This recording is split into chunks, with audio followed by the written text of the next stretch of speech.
दर्शकों, आज एक ऐसी खबर आई है जिसे सुनकर दुनिया के हर जानकार का दिल धक कर गया।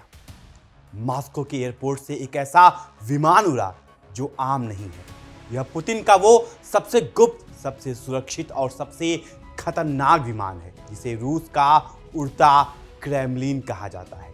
Tu-214PU रूसी राष्ट्रपति का वो कमांड सेंटर जो परमाणु युद्ध की स्थिति में भी काम करता है, जिसकी पूरी बॉडी परमाणु विस्फोट के इलेक्ट्रोमैग्नेटिक पल्स से बचाई गई है, जिसमें एनक्रिप्टेड सैटेलाइट लिंक है, जिसमें मिसाइल रोधी सिस्टम है।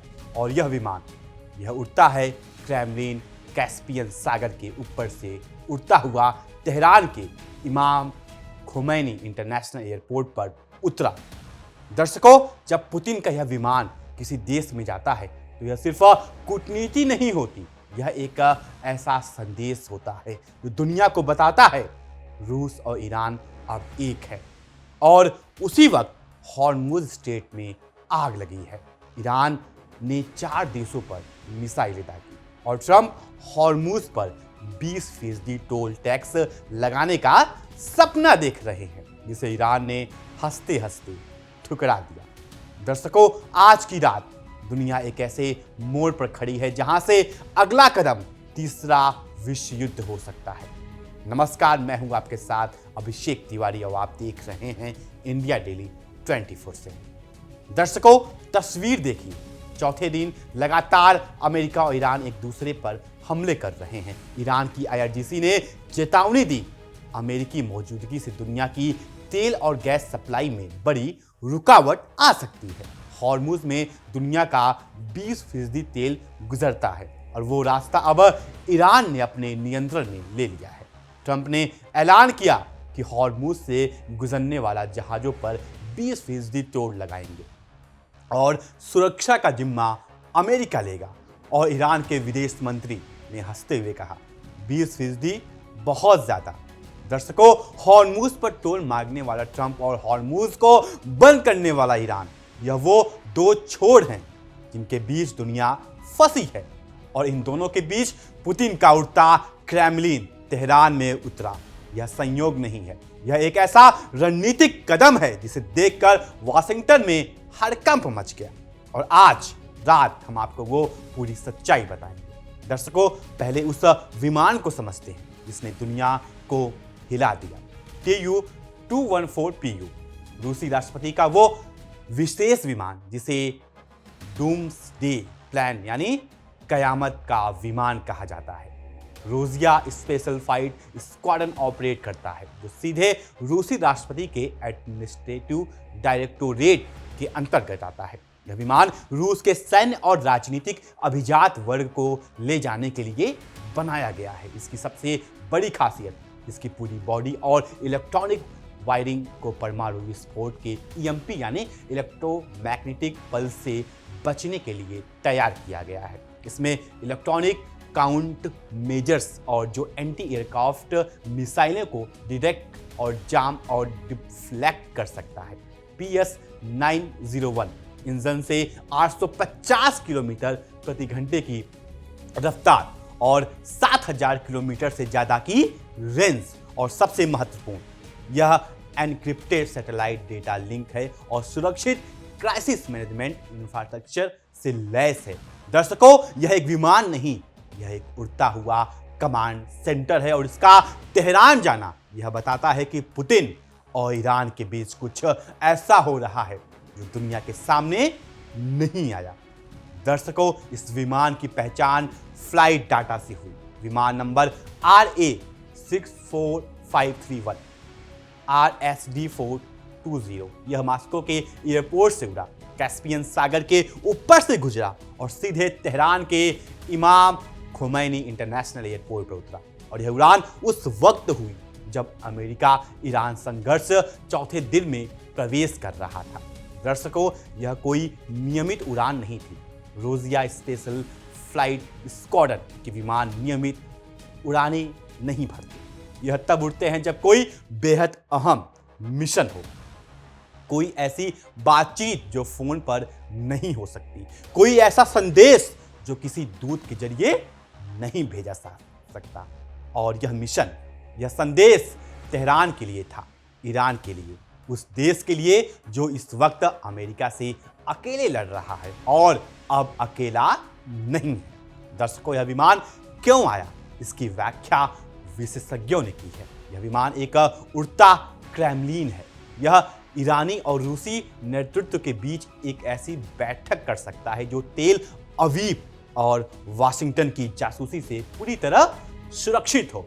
इसमें जो एनक्रिप्टेड सिस्टम है उन्हें अमेरिकी NSA भी नहीं सुन सकती। इजराइल की यूनिट 8200 जो दुनिया की सबसे उन्नत साइबर खुफिया इकाइयों में से एक है, वो भी इस विमान की बातचीत नहीं सुन सकती। और यह विमान ईरानी सेना को रूसी खुफिया जानकारी देने में भी मदद कर सकता है। दर्शकों, यह सिर्फ एक मुलाकात नहीं, यह दो देशों के बीच एक ऐसे ऑपरेशनल कोऑर्डिनेशन की शुरुआत है जो अमेरिका के लिए सबसे बड़ा खतरा है। रूस और ईरान एक साथ एक ही छत के नीचे एक ही दुश्मन के खिलाफ। दर्शकों, अब हॉर्मुज की कहानी समझते हैं। ईरान की IRGC ने साफ चेतावनी दी, अमेरिकी सेना की लगातार मौजूदगी से दुनिया भर में तेल और गैस की सप्लाई में बड़ी रुकावट आ सकती है। और IRGC ने हॉर्मुज को अनिश्चितकाल के लिए बंद कर दिया। हॉर्मुज जिससे दुनिया का 20% तेल व्यापार गुजरता है। सऊदी अरब, UAE, कुवैत, इराक, इन सब का तेल इसी रास्ते से जाता है। और जब यह रास्ता बंद होता है तो तेल की कीमतें आसमान छूती हैं, पेट्रोल महंगा होता है, उद्योग रुकते हैं और दुनिया के बाजार कांप जाते हैं। IRGC ने अपने बयान में कहा, लगातार दखल अंदाजी से ग्लोबल ऑयल और गैस सेक्टर में बड़ी घटनाएं हो सकती हैं। और यह भी कहा, अमेरिकी सैन्य दखल को खत्म करना ही सामान्य शिपिंग बहाल करने का एकमात्र तरीका है। दर्शकों, यह चेतावनी नहीं, यह शर्त है। और इस शर्त को ट्रंप ने अभी तक नहीं माना। ट्रंप की वो 20% टोल वाली बात सुनिए और हैरान हो जाइए। ट्रंप ने प्रस्ताव दिया कि हॉर्मुज स्ट्रेट से गुजरने वाले कार्गो पर 20% ट्रांजिट फीस लगाई जाएगी और सुरक्षा का नियंत्रण वाशिंगटन अपने हाथ में लेगा। ट्रंप का तर्क, दुनिया के सबसे व्यस्त शिपिंग रास्ते की सुरक्षा करने के बदले अमेरिका को मुआवजा मिलना चाहिए। दर्शकों, यह वो अमेरिका है जो दुनिया को स्वतंत्र व्यापार और खुले समुद्र का पाठ पढ़ाता है। और आज वही अमेरिका एक अंतर्राष्ट्रीय जलमार्ग पर टोल लगाना चाहता है। और ईरान के विदेश मंत्री अब्बास अराक्ची ने क्या कहा? उन्होंने इस विचार का मजाक उड़ाते हुए कहा, 20% बहुत ज्यादा। और फिर जोड़ा कि ईरान इस जलमार्ग पर निष्पक्ष रहेगा। दर्शकों, ईरान के विदेश मंत्री ने अमेरिकी राष्ट्रपति के प्रस्ताव का मजाक उड़ाया और यह वो ईरान है जिसे अमेरिका ने कमजोर और घुटनों पर बताया था। दर्शकों, ईरान का वो दावा भी सुनिए जो सबसे महत्वपूर्ण है। तेहरान ने बार बार कहा, हॉर्मुज स्ट्रेट पर ईरान का संप्रभु अधिकार है और उन्होंने अमेरिका पर एक तरफा नियंत्रण थोपने की कोशिश का आरोप लगाया। दर्शकों, अंतर्राष्ट्रीय कानून के अनुसार हॉर्मुज एक अंतर्राष्ट्रीय जलमार्ग है और जहां से सभी देशों के जहाज गुजर सकते हैं, लेकिन इसकी रक्षा का अधिकार वो किसी एक देश का नहीं और निश्चित रूप से वो अमेरिका का नहीं। ईरान के तट से सटे हुए इस जलमार्ग पर अमेरिका का टोल लगाना यह वैसा ही है जैसे कोई आपके घर के सामने वाली सड़क पर बैठकर राहगीरों से पैसे मांगे। और ईरान ने कहा, नहीं, सीधे साफ और दृढ़ता से नहीं। दर्शकों, चौथे दिन लगातार अमेरिका ईरान के बीच हमले जारी हैं। अमेरिका ने IRGC के सैन्य ठिकानों पर हमले किए। बुशहर, बंदर अब्बास, सिरिक और चाबहार, और ईरान ने पलटवार किया। कतर, बहरीन, UAE और जॉर्डन में अमेरिकी सैन्य ठिकानों पर, कतर के अल उदीद एयरबेस पर जहां 10,000 से ज्यादा अमेरिकी सैनिक हैं, बैलिस्टिक मिसाइलें गिरी। और अब ट्रंप ने ईरान पर नौसैनिक नाकेबंदी फिर से लागू करने का ऐलान कर दिया। दर्शकों, नाकेबंदी और बंद स्ट्रेट, यह दोनों एक साथ, यानी ईरान पर समुद्र से घेरा और ईरान जो जवाब देगा वो शायद दुनिया ने अब तक नहीं देखा, क्योंकि अब ईरान अकेला नहीं है। रूस का उड़ता क्रेमलिन तेहरान में है। दर्शकों, इस उड़ते क्रेमलिन के तेहरान आने का सबसे बड़ा संदेश क्या है, इसे समझिए। विशेषज्ञों का कहना है यह विमान 3 काम कर सकता है। पहला, ईरानी और रूसी नेतृत्व के बीच ऐसी सुरक्षित बैठकें जो इजराइल और अमेरिका की जासूसी से पूरी तरह महफूज है। दूसरा, ईरानी सेना को रूसी खुफिया जानकारी पहुंचाना रियल टाइम में, यानी अमेरिकी सैन्य हलचल की जानकारी ईरान को मिलती रहेगी। और तीसरा, प्रतिरोध की धुरी यानी एक्सिस ऑफ रेजिस्टेंस के नेताओं की ऐसी आपातकालीन बैठकें जो पूरी तरह सुरक्षित हों। दर्शकों, यह वो सहयोग है जिसकी कल्पना अमेरिका ने नहीं की थी। रूस सिर्फ हथियार और तकनीक नहीं दे रहा है, रूस अब सीधे ईरान के कमांड सेंटर का हिस्सा बन रहा है। दर्शकों, यह पूरा घटनाक्रम एक बड़े सवाल को जन्म देता है। क्या तीसरे विश्व युद्ध की शुरुआत है? एक तरफ अमेरिका जिसके पास पैट्रियट मिसाइलें नहीं है, टॉमाहॉक खत्म हो गए हैं, नाटो बटा हुआ है और ट्रंप जेलेंस्की को पुतिन बुला रहे हैं। दूसरी तरफ ईरान जिसने 4 देशों पर मिसाइलें दागी, हॉर्मुज बंद किया और अब पुतिन का उड़ता क्रेमलिन उसकी राजधानी में है। रूस जो यूक्रेन में अमेरिका को उलझाए हुए है, परमाणु धमकी दे रहा है और अब ईरान के साथ सीधे समन्वय कर रहा है। और चीन जो रूस को 90% प्रतिबंधित तकनीक दे रहा है और पनामा नहर में अपनी स्थिति मजबूत कर रहा है। दर्शकों, यह 3 मोर्चे हैं, मध्य पूर्व, यूरोप और एशिया प्रशांत, और हर मोर्चे पर अमेरिका दबाव में है। दर्शकों, ईरान की वो चेतावनी याद कीजिए, लगातार अमेरिकी दखल अंदाजी से ग्लोबल ऑयल और गैस सेक्टर में बड़ी घटनाएं हो सकती हैं। दर्शकों, बड़ी घटनाएं, यह 2 शब्द बहुत कुछ कहते हैं। इसका मतलब क्या हो सकता है? पहला, हॉर्मुज का पूर्ण बंद। दूसरा, खाड़ी में तेल टैंकरों पर हमले। तीसरा, सऊदी अरब के तेल प्रतिष्ठानों पर मिसाइलें हमले। और चौथा, अगर ईरान ने ऐसा किया तो तेल की कीमतें $200 से $300 प्रति बैरल तक जा सकती हैं। पेट्रोल 200 से 300 रुपए प्रति लीटर, उद्योग ठप, दुनिया की अर्थव्यवस्था चरमरा सकती है। दर्शकों, यह ऊर्जा युद्ध है और इसमें ईरान के पास सबसे बड़ा हथियार है हॉर्मुज का वो संकरा रास्ता, जिसके बंद करने की ताकत सिर्फ ईरान के पास है।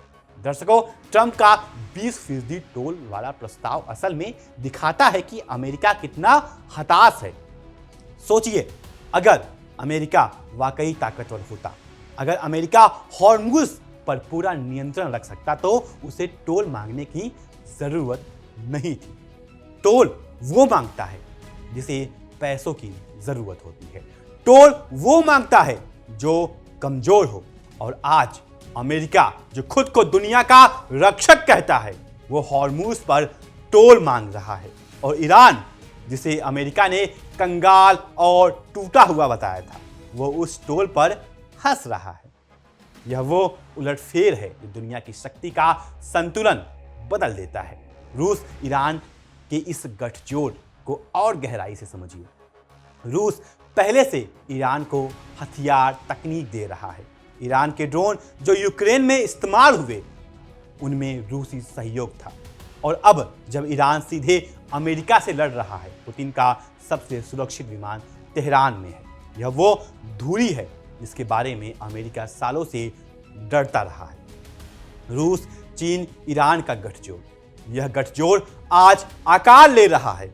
और अगर इस गठजोड़ ने पूरी तरह काम करना शुरू किया, एक मोर्चे पर रूस, दूसरे पर ईरान, तीसरे पर चीन, तो अमेरिका के लिए तीनों मोर्चे पर एक साथ लड़ना असंभव हो जाएगा।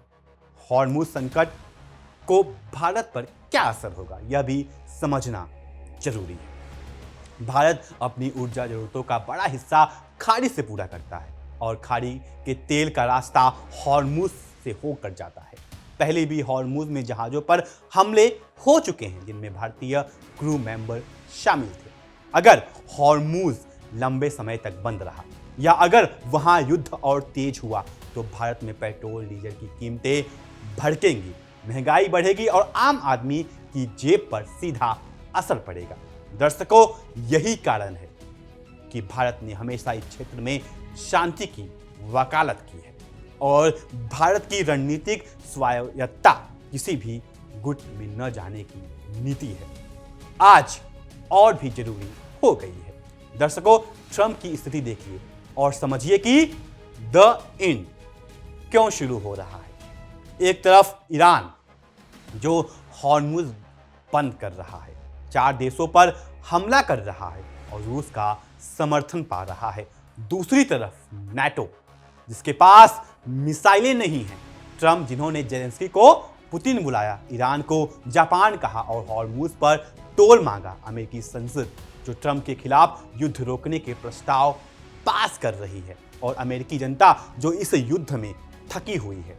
दर्शकों, जब एक देश इतने मोर्चे पर एक साथ लड़ रहा हो, अपने दुश्मनों से भी, अपनी संसद से भी, अपने सहयोगियों से भी, और जब उसके राष्ट्रपति की मानसिक क्षमता 25वें संशोधन की चर्चा हो रही हो, तो उस देश का द एंड नहीं तो क्या है। दर्शकों, पुतिन के इस कदम का सबसे बड़ा रणनीतिक मतलब क्या है? रूस ने एक संदेश दिया, ईरान अकेला नहीं है और यह संदेश सिर्फ ईरान के लिए नहीं, यह पूरी दुनिया के लिए है, चीन के लिए है। देखो, हम अमेरिका के 2 मोर्चे पर एक साथ थका सकते हैं। उत्तर कोरिया के लिए देखो, हमारी धुरी काम कर रही है और अमेरिका के सहयोगियों के लिए, जापान, दक्षिण कोरिया, नाटो देशों के लिए। देखो, अमेरिका की ताकत की एक सीमा है और उस सीमा के पार तुम अकेले हो। दर्शकों, यह वो मनोवैज्ञानिक युद्ध है जो पुतिन अच्छा जानते हैं और इस युद्ध में एक उड़ता क्रेमलिन तेहरान भेजकर उन्होंने एक ऐसा कदम उठाया जो 1000 बमों से भी ज्यादा असरदार है। दर्शकों, इस पूरी तस्वीर को एक साथ देखिए और सोचिए, दुनिया कहां जा रही है। ईरान जिसे अमेरिका ने तबाह करने का दावा किया था, 4 देशों पर मिसाइलें दाग रहा है, हॉर्मुज बंद कर रखा है, अमेरिका की टोल वाली मांग को हंसकर ठुकरा दिया है और अब पुतिन का सबसे सुरक्षित और सबसे गुप्त विमान तेहरान में है। रूस यूक्रेन में अमेरिका को थका रहा है, परमाणु धमकी दे रहा है और ईरान के साथ ऑपरेशनल समन्वय कर रहा है और अमेरिका के पास मिसाइलें नहीं है, नाटो बटा हुआ है, ट्रंप भ्रमित है और उनका सबसे करीबी सहयोगी लिंडसे ग्राहम रहस्यमय मौत से चला गया। दर्शकों, यह दुनिया का सबसे खतरनाक मोड़ है। दर्शकों, पुतिन का उड़ता क्रेमलिन तेहरान में है, हॉर्मुज बंद है, 4 देशों में मिसाइलें गिरी है और ट्रंप हॉर्मुज पर टोल मांग रहे हैं जिसे ईरान ने हंसकर ठुकरा दिया। यह तस्वीर बताती है कि दुनिया उस मोड़ से गुजर रही है जहां हर गलत कदम, हर एक गलत फैसला एक ऐसा तूफान ला सकता है जिसे कोई रोक नहीं सकता। और इस तूफान के बीच ईरान और रूस दोनों एक साथ वो खेल खेल रहे हैं जिसे खेलने की ताकत किसी कमजोर में नहीं होती। यह ताकत है, यह संकल्प है और यह उस इतिहास की पुनर्वृत्ति है जो बताता है, जो झुकता नहीं, जो जीतता है। दर्शकों, आज की रात सबसे बड़ी सच्चाई, पुतिन ने एक विमान भेजा और दुनिया का पूरा समीकरण बदल दिया। ईरान ने एक जलमार्ग बंद किया और अमेरिका की अर्थव्यवस्था की नस दब दी। और ट्रंप, जो खुद दुनिया का सबसे बड़ा डील मेकर कहते हैं, वो हॉर्मुज पर 20% टोल मांग रहे हैं जिसे ईरान ने हंसकर ठुकरा दिया। यह अमेरिका का द एंड है। वो अमेरिका जो दशकों से दुनिया पर राज करता था, वो अमेरिका जिसके इशारे पर देश हिलते थे, आज वो अमेरिका 2 मोर्चे पर लड़ रहा है, अपने घर में बटा हुआ है और उसके सामने खड़े हैं ईरान जो झुकता नहीं और पुतिन जो थकता नहीं। तो फिलहाल हमारे इस आज के खास विश्लेषण में अभी के लिए सिर्फ इतना ही। आपको क्या लगता है, क्या अमेरिका का द एंड हो चुका है? अपना राय कमेंट सेक्शन में जरूर साझा करें। वीडियो अच्छी लगी हो तो वीडियो को लाइक, शेयर और चैनल को सब्सक्राइब करना ना भूलें। तब तक के लिए नमस्कार। देखिए इंडिया डेली 24/7 अब आपके स्मार्ट टीवी पर। इंडिया डेली मौजूद है सभी डिजिटल प्लेटफॉर्म पर लाइव और लगातार। इंडिया डेली 24/7 हर दिन राष्ट्र को समर्पित।